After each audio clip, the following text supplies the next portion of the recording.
Before I start my subject, I want to offer a disclaimer.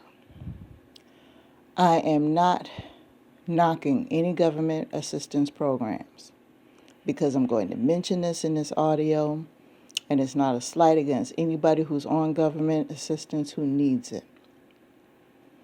If you need a government assistance program to live while you go through whatever it is you need to go through before you get to the next economic step, use it by all means.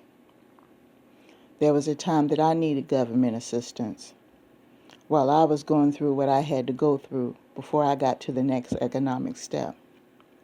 So with that being said, I'm going to go ahead and proceed, but I thought I would offer this disclaimer in the beginning because I don't want anybody to get the impression that I am bashing anyone on government programs, okay? They're in place to assist those who need it, and if you are on it, I commend you, and I pray that your economic situation improves. So I'll go ahead and begin. I want to talk about the person who has the $600 handbag and no money in it. I'm going to call this the worthless $600 handbag. Now, I like designer bags just like anybody else. But I'm going to tell you guys the truth about something. I never paid $600, $700, $1,000 or anything of that nature for a handbag.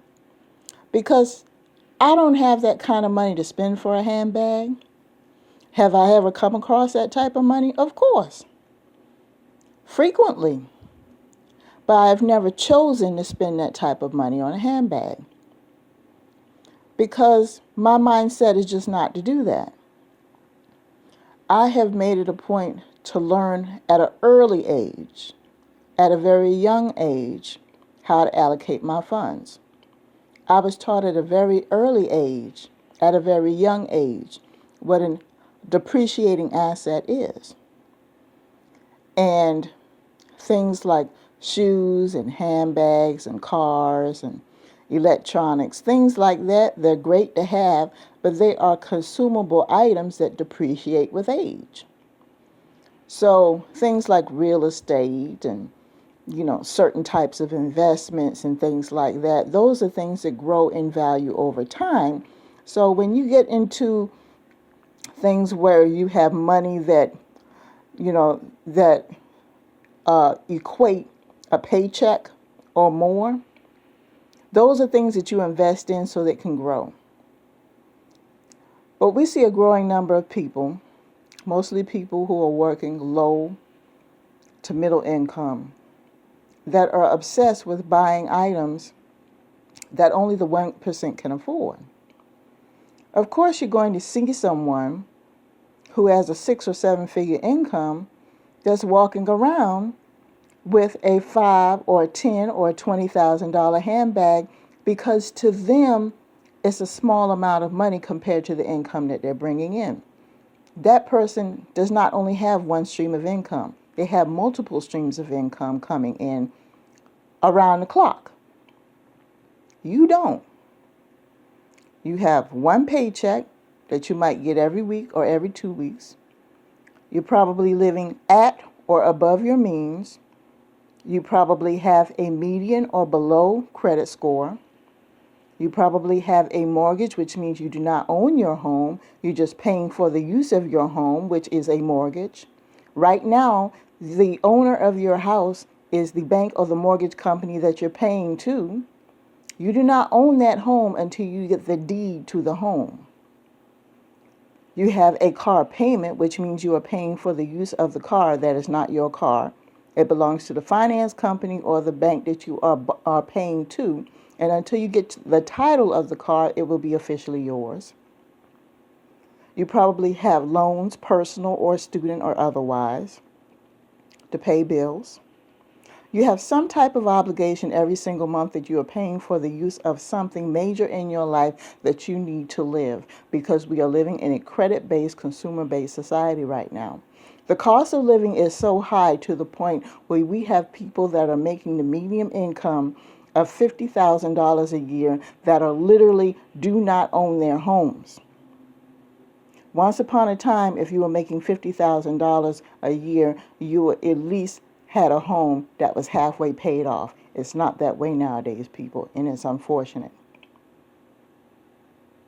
And you have some people that are making less than $30,000 a year that are walking around with $300, $400, and $500 handbags that are living on Medicaid, that are living on food stamps, and do not have $20 in their wallet, but they have a $400 handbag. Have a $1,000 cell phone in that bag, a $400 handbag, and a food stamp card inside the handbag with their Medicaid card. This is the type of economy that we're in right now. And we're waiting for some kind of government entity, some kind of program to come through, some kind of new administration, new politician, new policy, new something, new to come along and sweep us out of it, when the truth is that we are going to have to take care of ourselves. We have to get out of the clouds and stop watching people on TV screens, the elite, the wealthy elite, and think that we can do the same thing. We can't. If you are not making what that movie star is making, if you are not making what that athlete is making, stop trying to live the same way that that person is living. If you see that athlete has signed a contract for so many millions of dollars a year, and you see them sporting a $75,000 gold watch, what the hell are you doing trying to get that watch when you know you are not making the same amount of money? If you see that woman who owns a clothing brand that is worth $300 million, what the hell are you doing trying to go to that store and try to get that type of clothing? Why are you trying to order that type of clothing online when all you make is $11 an hour? You cannot afford it. And some of you people have the audacity to sit there and criticize working people who buy knockoffs. Why do you think there is a huge industry of imitation labels? They make imitations for people who can afford the merchandise. There's nothing wrong with imitations because the real stuff is too expensive. Working people cannot afford $75,000 watches. So they have people who make imitations that are more affordable for people who are working. There's nothing wrong with that. You make it a cardinal sin for someone to get an imitation. So what? So what if it's Toach instead of Coach? So what if it's Michael Bors instead of Michael Kors? So what if it's Timmy Choo instead of Jimmy Choo? So what? But some of you are out here in conversation, you're ostracizing yourself from people, you're kicking people out of groups, you're bashing each other on social media. Oh, she's got a knockoff. She's got a knockoff. She's got a knockoff. Well, guess what? That person who has that $20 Timmy Choo or that $30 Michael Bors purse, guess what she's got in her wallet? She's got hundreds of dollars in her wallet. She's living in a place where the rent is paid every single month. And you're walking around with that Michael Kors and that Jimmy Choo, and you've got a food stamp card and a Medicaid in your wallet and no money. How about that? So that person who has that knockoff, before you talk about them, they probably have more money in their bank account, and they probably have their bills paid on time every single month, and probably have a better paying job than you do and a better financial future than you have. Get off this brand bashing, because I see it every day on social media. It's childish. You already know you can't afford it. You don't have the money for that.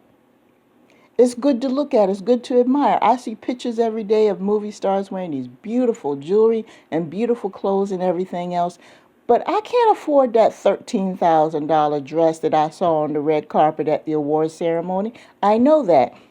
So what happens on social media a few days later? You see the knockoffs on sale by some budget, whoever it is that sells it sells it for $100. Okay, I can afford that. I can afford that. That's doable for me because I'm a working girl. And it should be doable for you. But for someone to turn around and say, well, that's a knockoff, you're damn right it's a knockoff.